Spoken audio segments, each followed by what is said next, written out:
Bernard Tapie reviendra-t-il? Il n'y a pas si longtemps, la question ne se posait guère, et lorsque nous avons commencé ce film à l'été saugrenu, Tapie était banni. Le phénomène s'évanouissait sans avoir été compris. Pourtant, s'il a laissé une trace aussi profonde, c'est peut-être qu'il portait nos espoirs ou incarnait nos rêves. C'est l'histoire d'une société qui courait après un mec. Que cherchait-elle?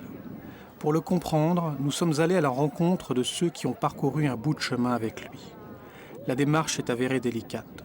En effet, hommes politiques, anciens associés, journalistes ou animateurs, beaucoup ont refusé de répondre à nos questions.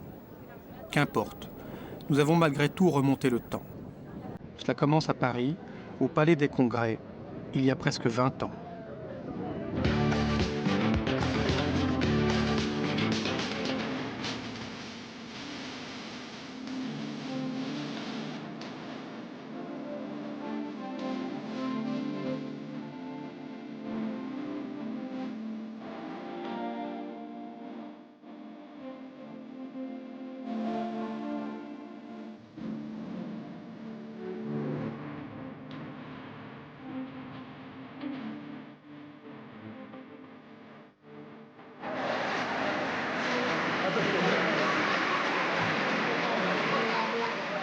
Quand j'ai vu son show à Palais des Congrès, c'était en 85, où il y avait tous les étudiants qui étaient là. Et ça, il y a eu quelque chose où je me suis dit vraiment, on a changé d'époque. Donc on montrait Tapie avec sa Porsche, tout le monde applaudit. Tapie en avion, tout le monde applaudit. Tapie en train de faire la bicyclette, tout le monde applaudit. Dans la salle. Or je me disais qu'en 68-70, il se serait fait mais bananer et huer. Si tu veux, tous les signes de la marchandise et du spectacle, qui étaient négatifs, rappelle-toi, à l'époque, sont devenus positifs. Et devenaient positifs avec lui. Et on avait un besoin énorme, à partir de 76-77 déjà, de se confronter directement à la réalité, sans passer par l'intermédiaire d'idéologie. On sortait d'un sentiment quand même général que la guerre, on ne l'avait pas vraiment gagnée, que... Enfin, le pays était pas très fier de lui-même. Nous étions venus avec un programme, changer la vie. On s'aperçoit qu'on ne peut pas le faire. Alors, chacun essaye, au fond, de recomposer un terrain idéologique en prenant ici et là certaines pièces. Et au milieu, comme il y a un vide, au fond, Bernard Tapie profite de ce vide. La nature ayant bien connu et en horreur du vide.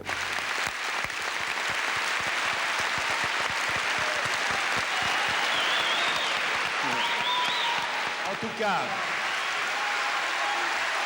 l'essentiel de la vie, ça repose sur l'incertitude, sur l'enthousiasme, sur le dynamisme, sur l'esprit d'entreprendre, sur l'envie que chacun d'entre nous avons de se réaliser et d'aller au bout en sachant qu'on peut se gourer, en sachant qu'on peut se casser la gueule. Mais on s'en fout, on ira quand même. Quand tout va très très bien, c'est difficile de se faire remarquer. Quand tout va très très très très mal, quelqu'un devient facilement, je ne compare pas, mais c'est des conditions générales excellentes pour devenir un sauveur.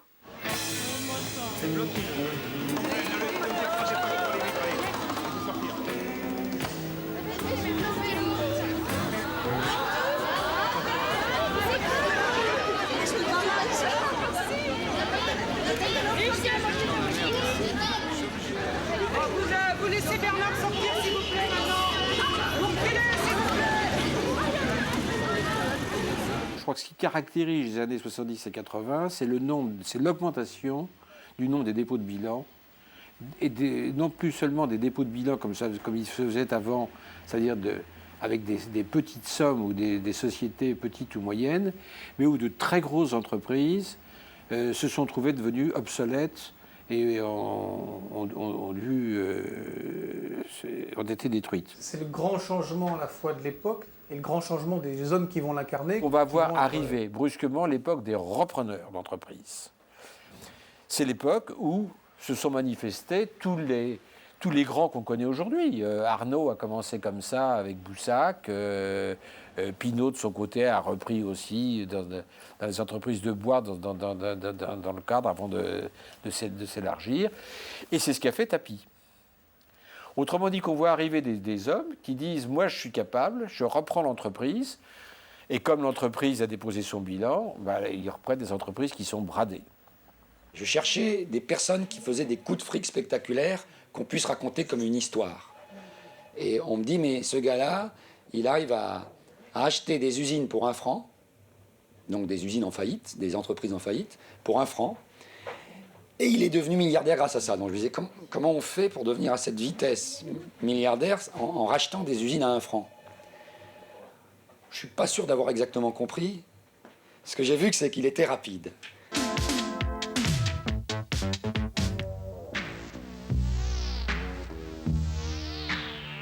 Quand on en est là, un docteur est indispensable. Et un docteur au diagnostic rapide et sûr. Réanimation possible? Ou hélas? Dans une économie en déroute, Bernard Tapie prêche sa méthode pour ressusciter les entreprises en faillite. Le remède est violent, son auteur tour à tour charmeur ou brutal. On arrivait à Saint-Étienne, avec son petit avion privé, il se l'a joué évidemment très vite, très milliardaire. On arrivait, et là, la CGT avait préparé une haie d'honneur, parce qu'on l'appelait le repreneur. Une haie d'honneur où les gens le huaient. C'était les ouvriers enfin, peut-être des gens qui avaient été amassés là de manière très politique, mais et qui l'insultaient. Il passait comme une espèce de boxeur avant, qui se dirige vers le ring. Il mouftait pas, et puis tout d'un coup, il se retournait, il en regardait un, les yeux dans les yeux, il disait « Toi, à la sortie, je te fais une tête au carré. »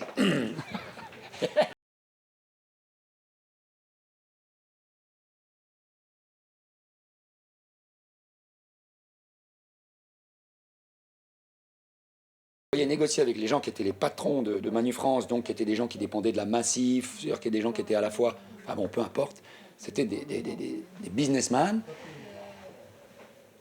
Et Bernard Tapie était... Ce qui était incroyable, c'est comment il pouvait passer d'un registre à l'autre, c'est-à-dire qu'on discutait valorisation, on discutait participation, capital, pourcentage, holding, une conversation à laquelle je ne comprenais pas toujours tout. Et puis tout d'un coup, il changeait directement de registre. Il se tournait vers son conseiller juridique, Claude, et il disait, dis donc, ce qu'ils viennent de dire là, ça va chercher combien d'années de tôle? Et en face, je ne sais pas si c'est devenu peut-être maintenant plus courant, mais en face, c'était la douce écossaise, parce qu'on était en train de parler de fric entre gens honorables, et puis tout d'un coup, il sortait un Colt.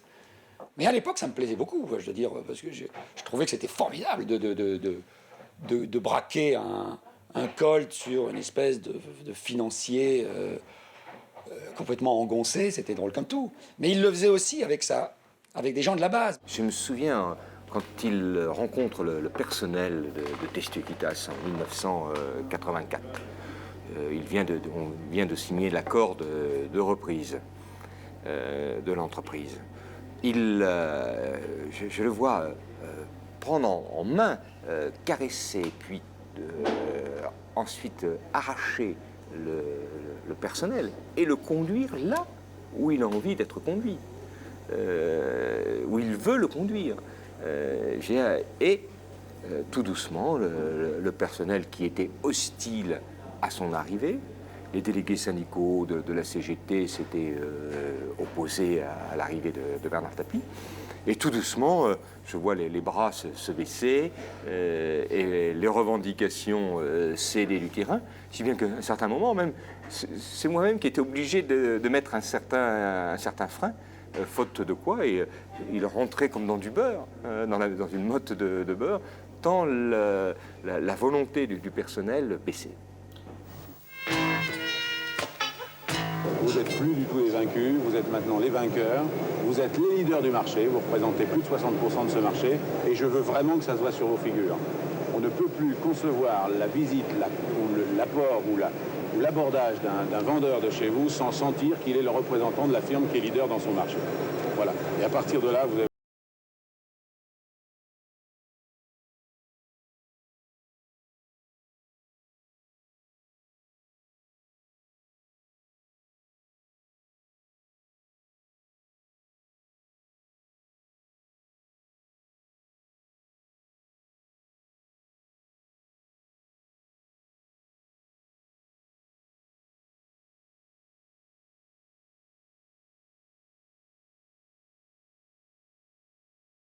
Et surtout pour le groupe Testu, qui était une maison un peu vieillissante. Et il est arrivé avec ses idées, comme c'était un homme dynamique, un battant, quoi. Et il a permis à la maison Testu de repartir, puisqu'elle avait des difficultés à ce moment-là, puisqu'elle était en redressement judiciaire, si je me souviens bien. Et donc il a fait repartir le groupe Testu France. Voilà. Donc nous, en tant que concessionnaire, on était enchantés. Moi, je vous dis, quand un jour j'ai trouvé une image, une photo de lui dans, je ne sais plus quel magazine, avec le vélo de Bernard Hinault. Bon, bah, je l'ai encadré, je l'ai gardé peut-être 2-3 ans sur mon bureau. Bon, après, c'est passé ce qui s'est passé, mais bon, c'était quelqu'un qu'on a envie d'avoir près de soi, quoi. Et pourquoi sur votre bureau? Parce que c'était mon leader, c'était mon leader, c'était la personne. Il faisait partie de l'entreprise presque, puisque étant lui Testu, moi Testu, je veux dire, c'était un leader pour moi. La vraie question quand ils rentrent le matin dans leur bureau, suis-je fier d'y venir? Si la réponse est oui, vous avez compris ce que c'était que les relations sociales. Tout le reste, c'est du cinéma. Chacun son profil et chacun ses moyens. Certains chefs d'entreprise les mobilisent avec de l'argent, d'autres avec des médailles en chocolat. On s'en fout. Les meilleurs revendeurs de France, il est récompensé. Donc je me souviens, là, on avait été invités, je crois que c'était au Paradis Latin. Oui, il me semble bien. bien. Il y avait un spectacle et on a reçu un diplôme d'honneur, pour le Grand Prix de la performance de l'époque, voilà. Donc il y avait toujours quelque chose. Il se passait toujours quelque chose. Après, une autre année, il y a eu le Club des vins. Voilà, alors on était fiers. Les 20 meilleurs revendeurs français, on a eu ce symbole. Voilà. Un homme est apparu du peuple, avec son histoire, et avec les mots que le peuple comprenait, et avec des idées et à la fois de réussite. Comme chacun se raccrochait au fond à cette idée de réussite, et il pouvait très bien porter cette espérance.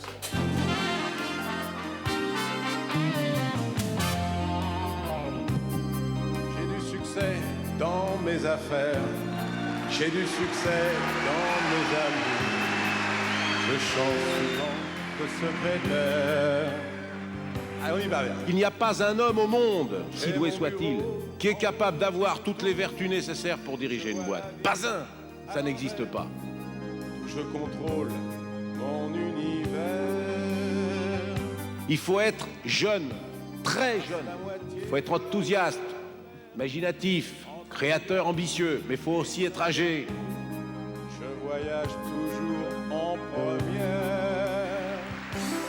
Lorsqu'à la tête de l'entreprise, il y a un imaginatif, un fonceur, un bagarreur, ils adhèrent à la même idéologie, l'idéologie de l'entreprise.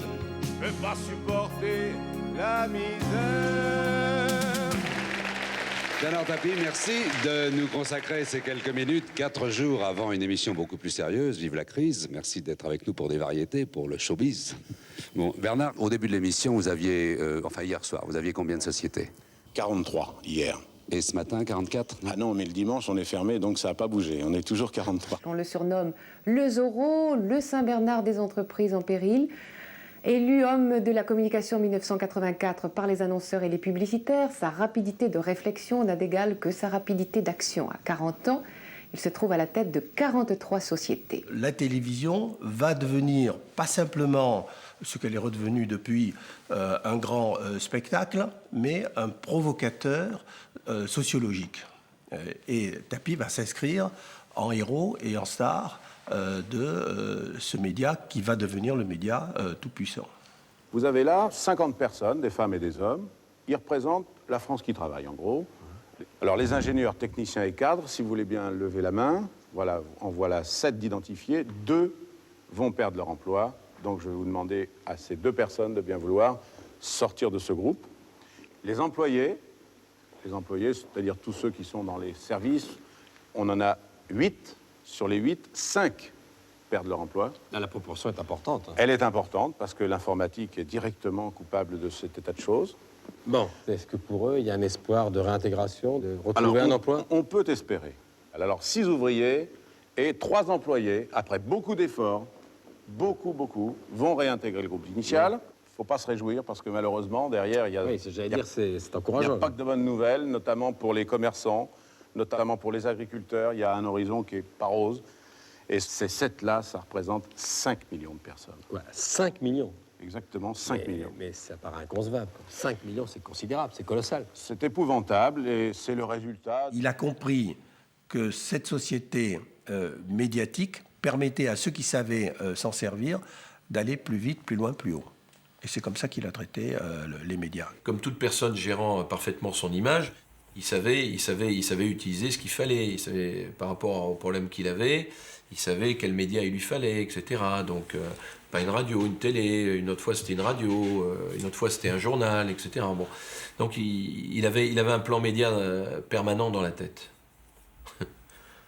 Permanent dans la tête. Mais les médias s'intéressent plus à moi encore que moi aux médias, hein, je voudrais vous le dire quand même.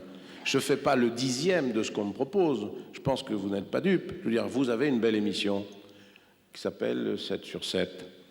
Vous avez eu la bonne idée... Attendez, vous avez eu la bonne idée de ne jamais m'inviter. Je vous ai jamais téléphoné pour que vous m'invitiez.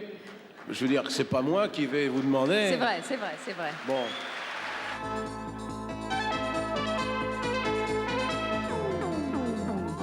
Bonsoir à tous. C'est une star. Près d'un Français sur 2 le voit ministre, près d'une femme sur 2 partirait volontiers en vacances avec lui, et pourtant il n'est ni chanteur, ni comédien, ni homme politique, c'est un chef d'entreprise. Bernard Tapie, bonsoir. On vous connaît si bien. Tapie s'installe à la télévision. Il deviendra le recordman de participation à 7 sur 7 et va même créer sa propre émission, Ambition, étonnant mélange de chômage et de paillettes. Quand on a fait les émissions Ambition, c'était la cour de récré, c'est-à-dire que c'était n'importe quoi, mais que nous, on savait que c'était n'importe quoi, lui le premier. Et c'est vrai qu'il était dans une espèce de jubilation, quand on oublie qu'Ambition, il y a Julie, il y a Labro, il y a Anne Sinclair, il y a Philippe Tesson, c'est quand même pas des nains du journalisme, et aussi d'une certaine morale journalistique. Donc, eux sont venus. À quel degré ils étaient, j'en sais rien. Ils étaient sans doute à un degré d'ego qui se montre à la télé. Mais Tapie, il n'était pas du tout là-dedans. C'était un moyen de renforcer sa notoriété. L'époque est carrément terrible, parce que à partir du moment où elle laisse comme ambition à quelqu'un qui sort du peuple comme lui qu'il peut être une vedette et pas autre chose, c'est bien limité, quoi. C'est la place qu'on t'a laissée, quoi. Alors ça sert à quoi d'être une vedette? Vous savez, en France, on est vite une vedette. Je crois pas que c'est important.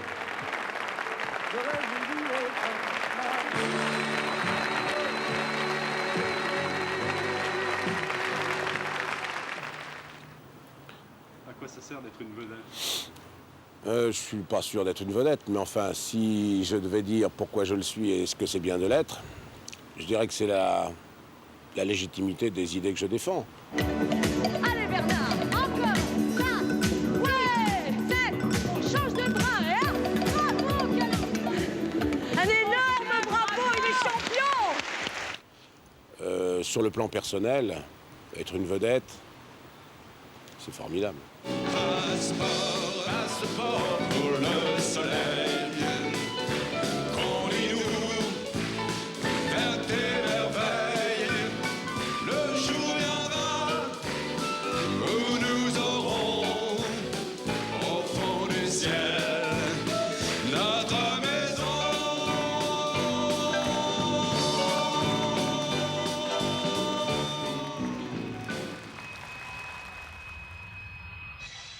Au milieu des années 80, la superstar s'attaque à un autre challenge. Son nouvel objectif, Marseille. La ville est en plein naufrage et traîne une sale réputation. fin des années 70, début des années 80, c'était la période où Defer parlait de la bourgeoisie décadente.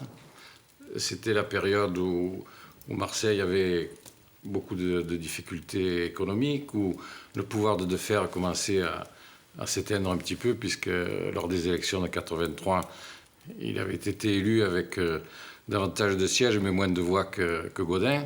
Donc c'était une période difficile pour l'Olympique de Marseille, pour la ville de Marseille.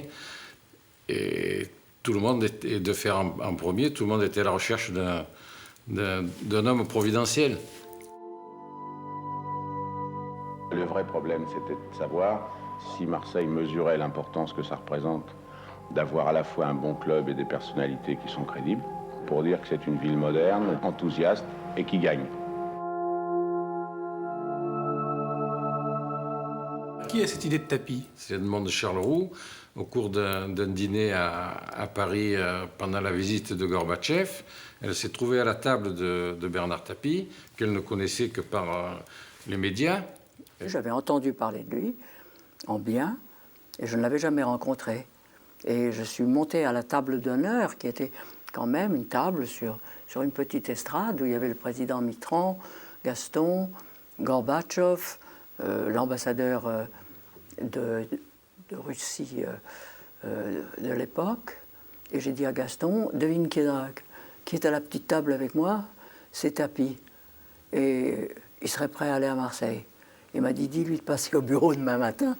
Le lendemain matin, Tapie était au bureau de Gaston. Les choses sont parties comme ça, sur une idée d'Edmond, mais sur la nécessité que ressentait Defer d'amener dans sa ville quelqu'un qui redonnerait de la vie à son club, et puis pour faire parler de Marseille autrement, parce qu'à partir du moment où Tapie est arrivé à Marseille, c'est pas à toi que je vais apprendre que les journalistes sont tous arrivés, que les télévisions sont arrivées, qu'on venait d'Allemagne, qu'on venait d'Angleterre, qu'on venait d'Italie, pour voir qu'est-ce que faisait ce type du business dans le football après avoir réussi dans le cyclisme. Mais quand Tapie arrive, bon, il était quand même pas, comment dire, il était déjà auréolé de ce qu'il pouvait faire par ailleurs. Et puis il est arrivé avec, donc avec l'appui quand même donc de Defer, qui était quelqu'un de très important. Il arrive avec quelqu'un comme Hidalgo qui avait une image extraordinaire. Et puis il arrive en faisant rêver. C'est ce qui a toujours fait sa force. Il arrive en faisant rêver. Il n'a jamais joué petit bras. Donc, comme on aime bien rêver, ben, ça a fonctionné immédiatement, quoi. Il a appuyé là où il fallait appuyer.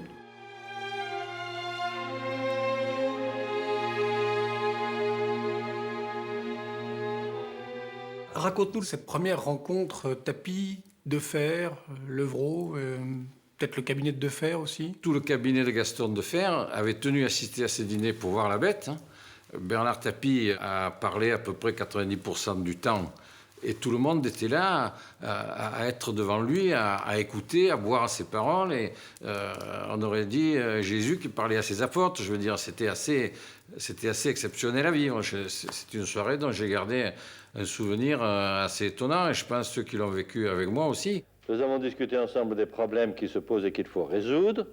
J'espère donc que bientôt l'OM gagnera ses matchs, puis la Coupe, le championnat, et sera une équipe qui jouera en Europe. Defer avait mesuré la force de ce mec qui l'a toujours amené sur le terrain où il voulait, c'est-à-dire Defer arriver avec une pile de dossiers.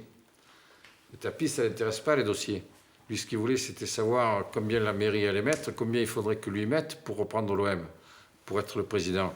Et chaque fois que Defer a commencé à ouvrir un dossier, le Tapie, il demandait la permission de sortir pour fumer, parce que dans le bureau de Defer, on ne fumait pas. Il faisait 28 degrés et interdit de fumer. Hein. C'était comme ça. Alors chaque fois, il coupait le truc en demandant la permission de sortir pour fumer. Il allait il fumait, rentrait 3 minutes après, et il embrayait sur un autre sujet. Et jamais Defer a pu placer ses dossiers.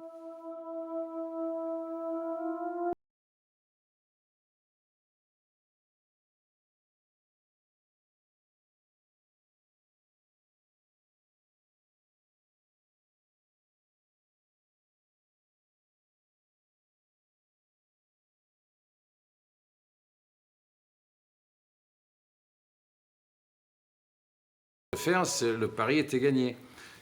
Et peu de jours avant sa mort, il avait eu l'idée, et ça personne ne pourrait me dire le contraire, parce que c'est à moi qu'il l'a dit, de demander à Tapie, si ça l'intéressait, d'être maire de Marseille à partir des élections suivantes. Moi, j'ai posé la question à Tapie, qui m'a répondu « Mais tu te fous de ma gueule ».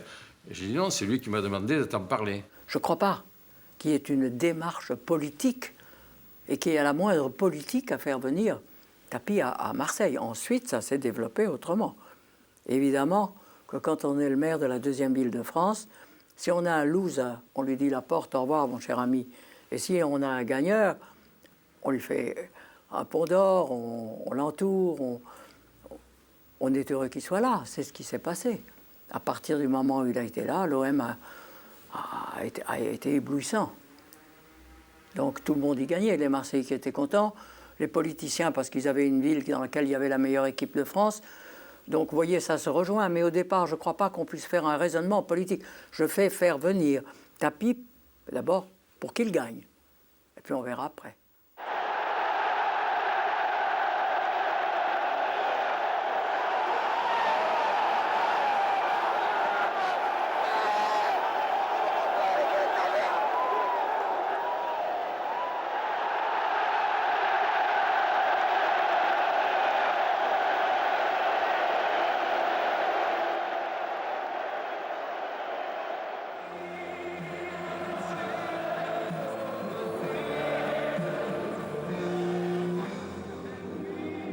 Et Tapie gagne. Il rend aux Marseillais leur fierté en propulsant l'OM au sommet du football. L'idée de convertir cette formidable popularité en bulletin de vote est très tentante. On doit être donc à la veille des législatives. Et là, j'arrive dans le bureau de Tapie comme ça, et je vois plein de gens de dos auxquels il est en train de parler. Rentre, il me dit. Assis-toi, justement, on est devant une question. Je dois rappeler, comment il s'appelle, Jean-Louis Blanco. Bianco, à l'Élysée dans les 10 minutes, pour lui dire si oui ou non, je rentre dans la politique en attaquant la 6e à Marseille. Et est-ce que oui ou non, j'y rentre? Je dois le dire, là, je dois donner la réponse dans les 10 minutes, je prends pas, j'y vais pas. Et tu vois, je les ai tous en face de moi, et ils me disent tous, n'y va pas, et ils m'expliquent pourquoi je ne dois pas y aller. Qu'est-ce que tu penses, toi? Il me dit. Moi, je lui dis, je pense que tu en meurs d'envie. Je pense que tu en meurs d'envie et que donc il faut y aller. Après, on...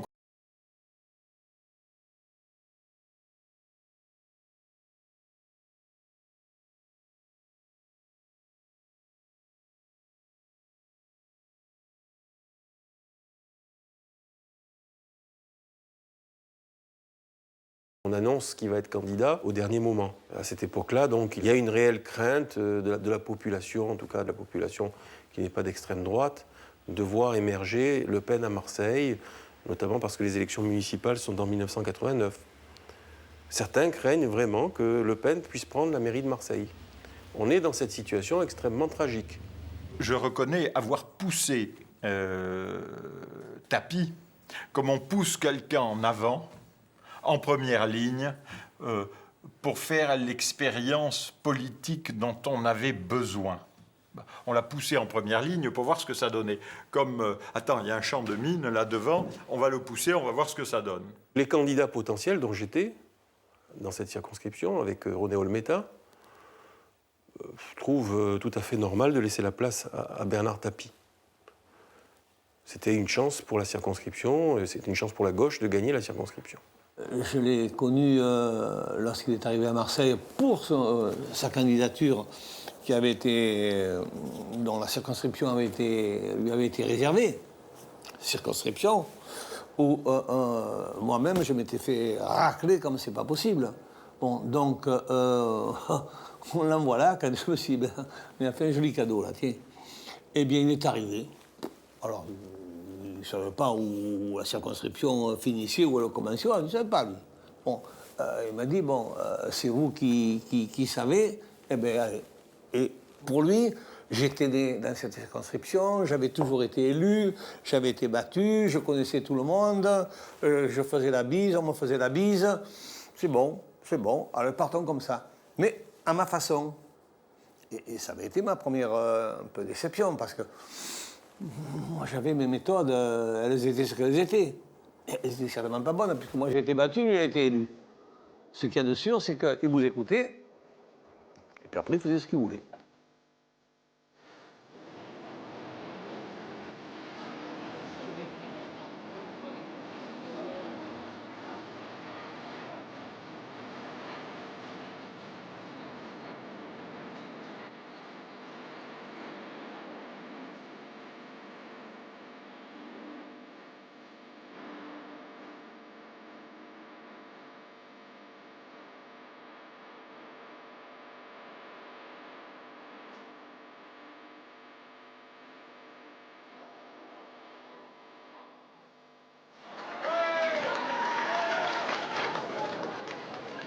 Je suis arrivé à Marseille et j'ai demandé où était sa permanence, à quel endroit il était, etc.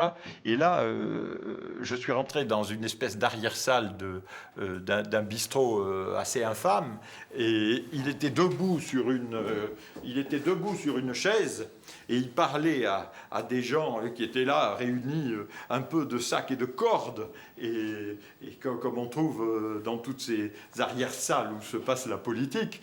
Et il a fait cette politique. et il était là, il hurlait, il vociférait, il s'inquiétait. Et je me souviens, il se grattait les couilles comme ça, en gueulant, etc. Il attrapait à moitié les cheveux d'une bonne femme pendant qu'il se grattait le cul. Enfin, j'ai un spectacle terrible devant moi. Et là, tout d'un coup, il m'aperçoit.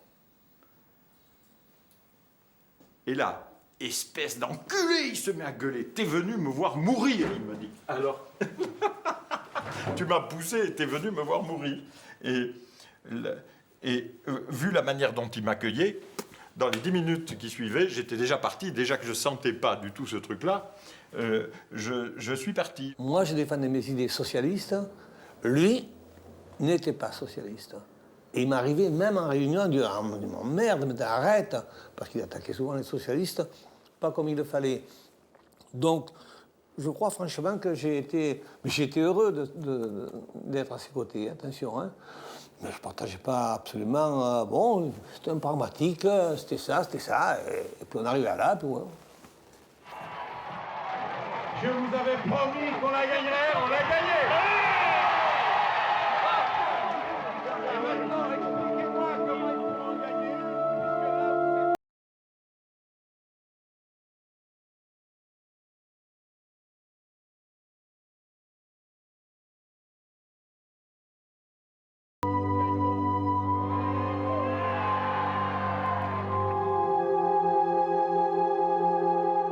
C'est un métier de faire de la politique. Si tu vas vers la victoire en acceptant que ce soit au détriment des autres, tu te feras du mal tellement que tu seras un homme malheureux. Or, il faut viser le bonheur.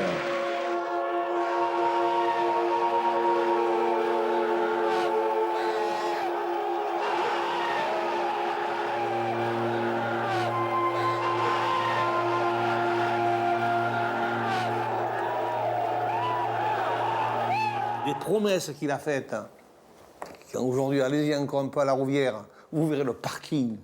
Il avait promis, mais comme pauvre malheureux, tu promets ça, mais tu ne pourras jamais le faire. Il a fait la fameuse antenne au Percher. Bon, il a promis, Bernard, mais tu sais ce que tu promets. Ah, il n'y a pas de raison de ceci et cela. Bonjour, on a vu arriver un hélico avec le truc, avec le piqué là-haut. Bon, c'est bien, c'est pas bien, appelez ça comme vous voulez. Et ensuite, vous avez les gens qui attendaient depuis des années de voir leur télévision et qui voient la télévision, après vous pouvez raconter ce que vous voulez. Il restait premièrement TF1 qui accepte de financer son branchement, et surtout moi qui accepte de payer les frais pour que l'émetteur soit construit. L'hélicoptère, c'est lui qui l'a payé aussi. C'est pas une méthode, j'allais dire, démocratique, ça, c'est pas la vôtre, en tous les cas. Non, c'est pas la vôtre, mais d'abord parce qu'il n'y avait pas les moyens. Et ensuite, c'est peut-être pas démocratique, mais qu'est-ce qu'il y a d'antidémocratique? De ne pas faire l'antenne? Les pouvoirs publics lui disent on peut faire ça, ça et ça, mais on n'a pas le financement.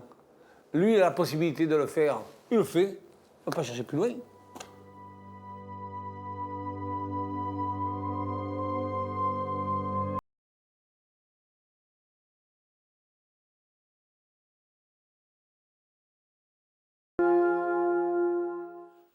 toute personne en difficulté, et la population marseillaise est très souvent des hommes et des femmes en difficulté, ils vont vers le contraire.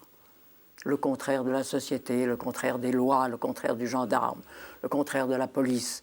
Et un beau matin, ils se trouvent, disons, badant, puisque c'est le mot marseillais pour dire admirer, badant, un rebelle. Mais il séduisait d'abord par son charme. Il avait de belles gueules. Bon, il était chez lui de partout. Bon, il avait le mot qu'il fallait aussi bien à la bien-aimée qu'à la jolie fille, au garçon, etc. Tout le monde trouvait son compte. C'est justement ça qu'on ne retrouve pas chez les hommes politiques. Quoi qu'il arrive, ou même chez les présidents maintenant, quoi qu'il arrive, que ça aille bien, que ça aille mal, le discours est toujours stéréotypé, classique, conventionnel. C'est un type vivant, Tapi. Vivant, capable de tout, tout à la palette. Mais je ne crois pas que ce soit un phénomène nouveau. C'est un phénomène qui est récurrent dans l'histoire de notre pays. Il y a toujours un moment où on a besoin d'une sorte de sauveur. Et plus la société est en train de s'engluer dans une certaine torpeur, plus l'homme providentiel apparaît facilement, et peut-être qu'au détriment parfois de la qualité.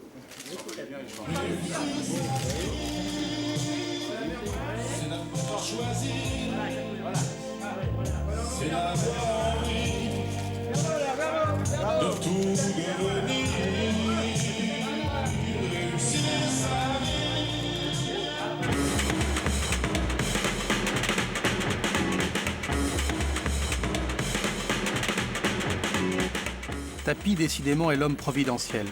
Il est sur tous les fronts, sportif, économique, politique. Élu député en 1989, le président de l'OM s'impose comme le seul recours à un basculement de la région Provence-Alpes-Côte d'Azur vers l'extrême droite. En 1992, il présente une liste baptisée Énergie Sud. Il est mandaté par la gauche et entraîne dans son sillage quelques figures socialistes, Jean-Louis Bianco, Elisabeth Guigou.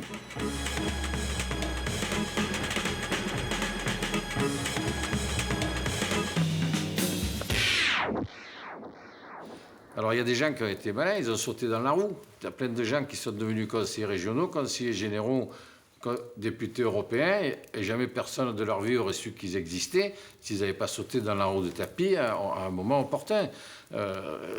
Être sur la liste Tapi, tout le monde courait, tout le monde voulait y être sur les listes où il était lui, parce qu'il savait qu'il ferait des voix. Elisabeth Guigou, elle était sur les listes Tapi dans le Vaucluse, je ne suis pas certain qu'elle aurait été élue aussi brillamment à l'époque que si elle n'avait pas été sur la liste Tapi.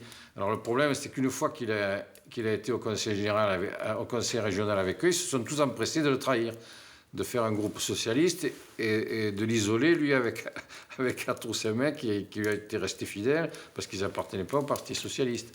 Mais il y a plein de gens qui ont profité de la notoriété de Tapi et de la force de persuasion de Tapi à ce moment-là, pour eux se faire une position qu'ils ont toujours conservée maintenant que lui, il n'a plus. 4 ministres de la région font leur entrée dans le nouveau gouvernement de Pierre Bérégovoy. Sont maintenus Elisabeth Guigou aux affaires européennes, Jean-Louis Bianco qui prend le ministère des Transports. Arrive Michel Vauzel au ministère de la Justice, la nomination la plus spectaculaire étant celle de Bernard Tapie au ministère de la Ville. Il arrive dans une période où la représentation politique est assurée par une sorte d'aristocratie d'État qui, contrairement à l'aristocratie ancienne, ne rend même pas de compte. La haute fonction publique d'État, un milieu de pouvoir extrêmement fermé, des gens qui ont tous la même formation, qui ont tous les mêmes réflexes, les mêmes comportements, à droite comme à gauche. Il y a un déficit à cause des affaires, à cause de plein de choses, il y a un déficit des politiques terribles, qu'il y a un chômage important, très important, que la gauche elle-même n'a pas pu endiguer, qu'on est toujours dans la crise.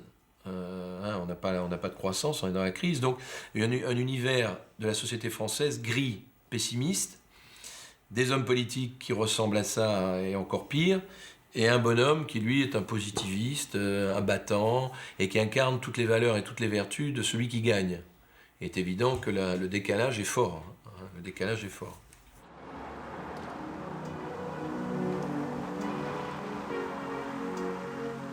Réussir sa vie, c'est traverser un océan, sans savoir pourquoi ni pour qui, à l'aventure tout simplement. c'est d'être un président, bien n'importe qui, et de prendre le temps d'aider un ami. C'est d'aimer le plaisir, le travail et l'orgueil, c'est de toujours se dire qu'on n'est jamais tout seul à réussir sa vie. Le mouvement des radicaux de gauche recrute ce ministre de François Mitterrand pour profiter de sa notoriété. Les radicaux, on n'arrêtait pas de se dire qu'on avait des idées très originales, qu'on était les meilleurs intellectuellement dans la gauche, mais que comme on n'avait pas de leader charismatique et comme on n'arrivait pas à passer la petite lucarne, on ne pouvait pas entendre nos idées. On les avait, mais personne ne les écoutait, les entendait, les voyait, puisqu'on n'avait pas de leader. Donc il y avait un bonhomme issu du peuple qui pouvait brusquement faire bouger tout ça. Et donc qui, en développant une bonne campagne aux européennes, pouvait après, sur des législatives, nous emmener à un score qui ferait qu'on serait incontournable. Et donc, toutes les réformes qu'on voulait faire, on avait quelqu'un qui pouvait nous permettre de les faire en tapant dans le système. C'est le coup de pied dans la fourmilière. On a vraiment cru à ça. Lorsqu'une civilisation est confite dans ses traditions, à l'abri derrière ses remparts, ce qu'un vrai républicain doit faire, c'est aller ouvrir les portes de la ville aux barbares. Et c'est ce que j'ai fait comme président du parti avec Bernard Tapie. Je dis c'est un barbare, c'est-à-dire l'autre, celui qui ne ressemble pas à la société qui est en train de mourir. Voilà. Et celui qui est capable de la revivifier également par des violences. Et j'ai fait ça avec Bernard Tapie. Et si c'était à refaire, mais le seul fait de l'avouer aussi, sans plus de manière, m'en interdira de nouvelles occasions, je pense. Si c'était à refaire, je le referais parce que je pense véritablement que c'était politiquement utile.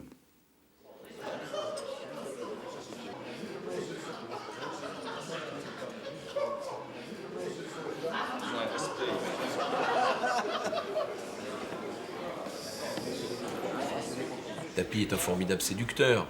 Et moi, j'ai rarement vu quelqu'un lui résister, parmi les plus grands d'ailleurs, hein, et du monde politique, qui sont les plus coriaces. Hein, bon, les gars, en un quart d'heure, c'était réglé, quoi. Que ce soit Balladur, Sarkozy, Bérégovoy, tout ce qu'on veut, il avait une capacité de séduction. Et c'était d'autant plus intéressant et fascinant que les gens qui étaient séduits par lui voyaient quand même ses défauts.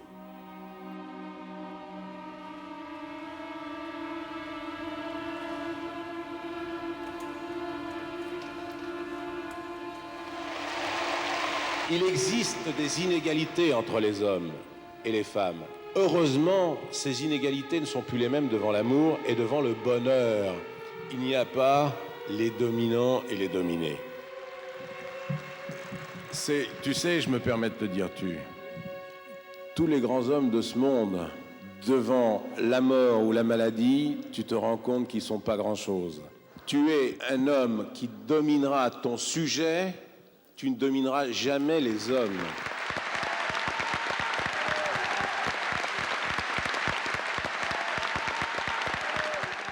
Mais je vais vous raconter une anecdote sur l'élection européenne. Tapie, en fait, il rêvait d'être sur la liste de Rocard.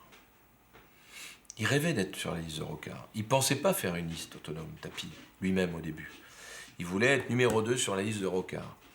Et quand on doit avoir, je ne sais plus la date précise, quand on doit avoir la réunion entre les deux délégations, celle du MRG et celle du Parti Socialiste, dont Michel Rocard est le premier secrétaire, ce jour-là, la veille, sort une affaire sur Tapie dans la presse, je ne sais plus quelle affaire c'était, je ne sais pas si c'était OM Valenciennes ou si c'était autre chose.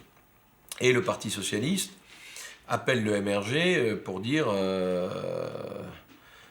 on a un problème, on ne peut pas faire cette réunion dans le contexte actuel, c'est pas possible, Rocard ne peut pas recevoir Tapie. Et c'est là où Horry a lancé la mécanique. C'est là où il a lancé la mécanique à laquelle s'est mêlé après l'Élysée, mais a lancé la mécanique de la liste autonome radicale. C'est là. Ça veut dire, tu vois comment ils traitent, regarde les socialistes, on ne pourra jamais les changer, on n'obtiendra rien d'eux, etc. Donc il faut faire notre liste, il faut que tu y ailles, etc. C'est là où ça a démarré. Je pense qu'il a été totalement manipulé à un moment donné par l'Élysée. Et c'est pour ça que ça a été ça a été le début de la fin. Ce qui est extraordinaire chez lui, c'est cette lucidité incroyable qu'il peut avoir. Il a parfaitement compris qu'il était dans le dispositif de Mitterrand un élément de la destruction de Rocard. Moi, il me l'a dit en 92, c'est-à-dire bien avant les européennes de 94. Et là, il s'est cru plus fort. À mon avis, il a péché par orgueil et par naïveté. Et si on regarde les dates, il a fait ce score incroyable des européennes, et ensuite, ça a été fini. Quand certains ont compris que Tapie prenait des voix et à gauche et à droite, qui était en train de provoquer un phénomène national important, c'est-à-dire que sur une européenne, vous faites 12-3, sur des législatives, si vous continuez à bien bosser dans la foulée, vous pouvez monter à 17, 18, 20. 20%, ça veut dire que vous êtes incontournable dans la vie politique française. Il y a des gens qui ne voulaient pas voir un personnage comme Tapie, qu'ils ne maîtrisaient pas, sur lequel ils n'avaient pas de vraie pression, de vrai pouvoir, mais ils n'avaient pas envie de venir le voir jouer les troubles fêtes.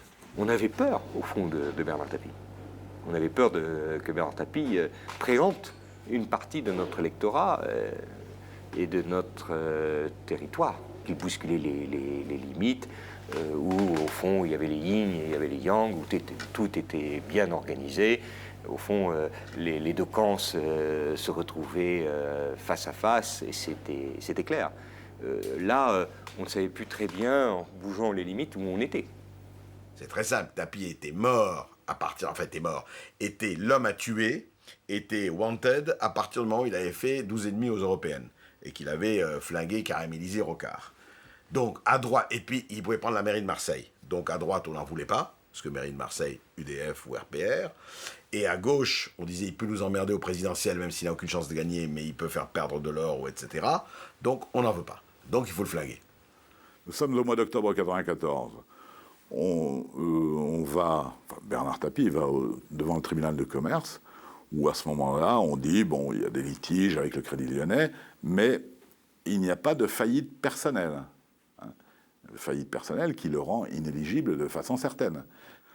Pour M. Balladur, l'éventuelle candidature de Bernard Tapie à l'élection présidentielle était le moyen le plus sûr de faire du tort à Jacques Delors. Aussi longtemps que Delors est candidat, le pouvoir ménage Bernard Tapie. Un dimanche soir, Jacques Delors annonce qu'il n'est plus candidat. Le lundi, dans la journée, le cabinet du ministre du Budget, c'est-à-dire Nicolas Sarkozy, lieutenant d'Édouard Balladur, annonce un redressement fiscal de 550 millions de francs contre Bernard Tapie. Et le surlendemain, le mercredi, le tribunal de commerce de Paris prononce la faillite personnelle de Bernard Tapie, qui devient inéligible à l'élection présidentielle parce que Édouard Balladur, le favori, au point que le journal Le Monde nous annonçait que ça n'était même pas la peine d'aller voter. Édouard Balladur n'a plus besoin de l'élément Tapie pour perturber un jeu qui lui paraît totalement à sa main et dans lequel Bernard Tapie lui paraît un peu trop imprévisible pour qu'on le laisse vivre. Et on l'assassine tout simplement.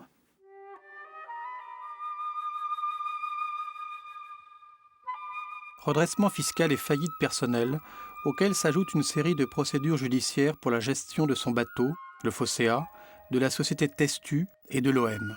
Et puis il y a le match truqué, Valenciennes-Marseille. Je le rencontre lors d'une réunion de l'Assemblée nationale et du Sénat à Versailles. Je le vois tourner en rond. Et je lui dis, mais alors, et Testu, qu'est-ce qu'il devient? On dit que tu aurais financé un joueur Wabel, un joueur de Marseille, sur les fonds de Testu. On dit que tu as financé la campagne des élections régionales en 92, des Alpes-Maritimes, sur Testu. Mais il dit, non, je suis pas, t'inquiète pas. Seulement, je suis emmerdé par les juges, ils sont contre moi, ils veulent me déstabiliser. Et puis, je suis pour rien, moi, dans l'affaire VOM, j'ignore tout, je ne sais pas ce qui s'est passé. Bon. Et je lui dis, en quittant, tu peux compter sur moi si je peux t'aider. C'était peut-être présomptueux de ma part, mais j'avais pas envie qu'on de nouveau on se fasse tapis. Après l'avoir monté au pinacle, il fallait le descendre. Ce jour-là, j'ai peut-être fait une erreur. Et beaucoup me l'ont dit, c'est d'avoir dit si je peux t'aider.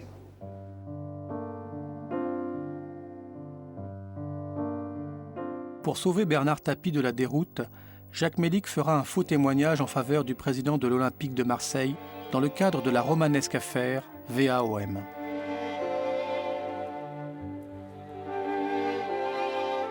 vous affirmez toujours avoir vu Jacques Mélic le 17 juin. J'affirme toujours que lorsqu'il a fallu reconstruire notre agenda de ce jour, Jacques Mélic nous a indiqué que c'était le 17 qu'il était là et pas ni le 16 ni le 18. Au mois de septembre, le juge d'instruction, le juge Béfi, fait sortir, au cours d'une audition, fait sortir son greffier et il veut me parler en tête-à-tête. Et je me rétracte parce que lorsqu'il me dit, mais vous comprenez, on est là pour nettoyer 12 ans de mitterrandisme, c'est Pelat, c'est Bérégovoy, c'est Tapie, tout ça, c'est pas vous. Alors, aidez-nous, on est prêts, nous on a besoin d'hommes comme vous, dans la région Nord-Pas-de-Calais. Bon, j'ai le sentiment qu'il me prend pour un voyou, quoi. Vous balancez Tapie, et puis bon, nous, on sera bien avec vous, on vous dégage le tout, vous voyez. C'est un peu un marchandage. Et je me sens là, le coup de violon, je ne l'accepte pas. Et je me bloque, et c'est terminé. Et je vais jusqu'au bout. Il vous a brutalement mis à terre, vous lui en voulez? Mais la décision m'appartenait. Donc je ne peux pas, moi je n'ai pas l'habitude de rejeter sur les autres une faiblesse que j'ai pu avoir. Mais est-ce que sa grande force, c'est pas de jouer mieux que les autres toutes ces petites faiblesses? Peut-être, c'est peut-être comme ça qu'il a réussi aussi à m'avoir.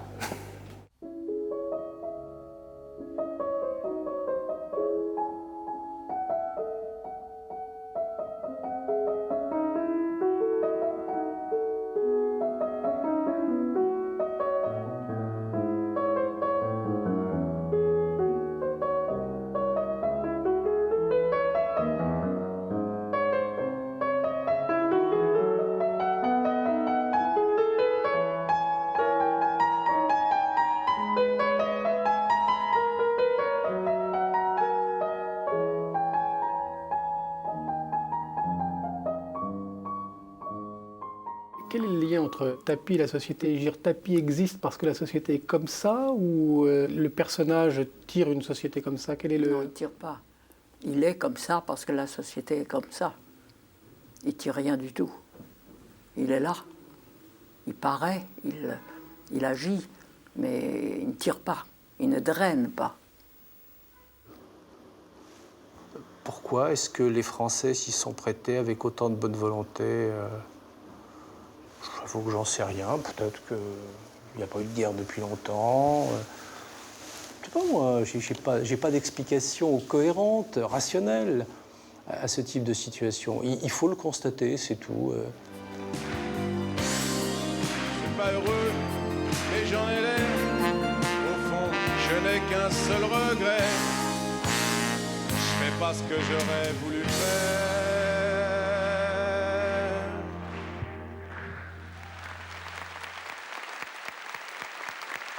Quand dans le stade, vous entendez et vous voyez Tapie revient, ça vous inspire quel sentiment? Il y a bien Jésus revient sur certains piliers d'autoroute, alors pourquoi pas Tapie revient, hein?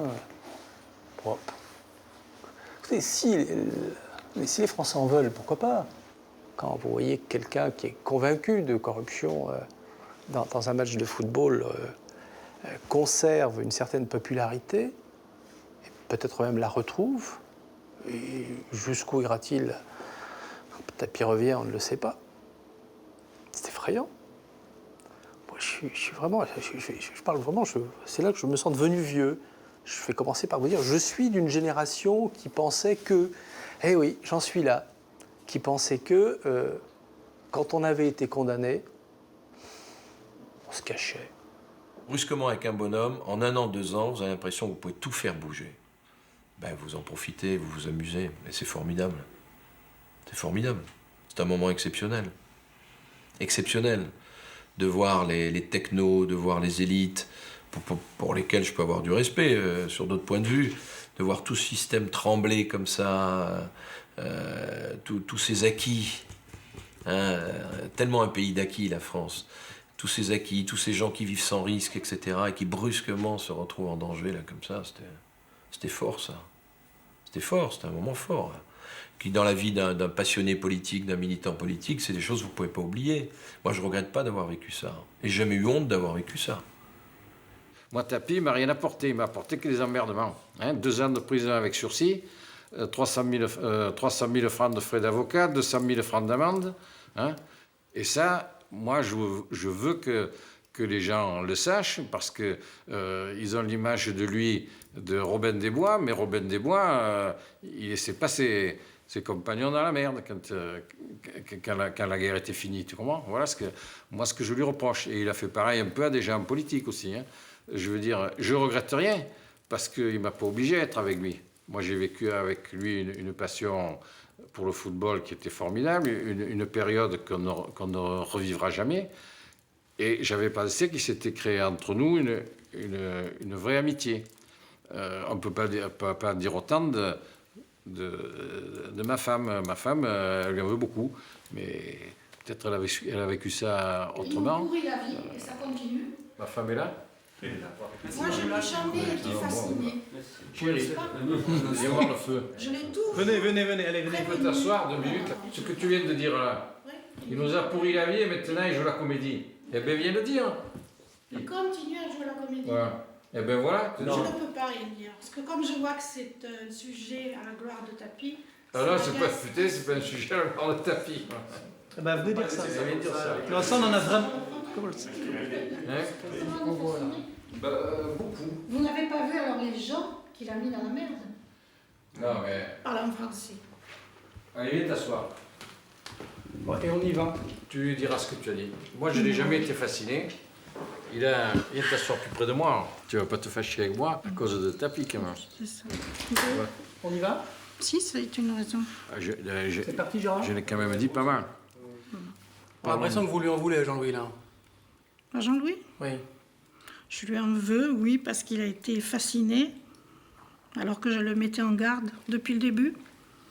Parce que je trouvais que j'étais méfiante. Je suis méfiante de nature, c'est vrai. Mais je vois que je ne m'étais pas trompée. Voilà.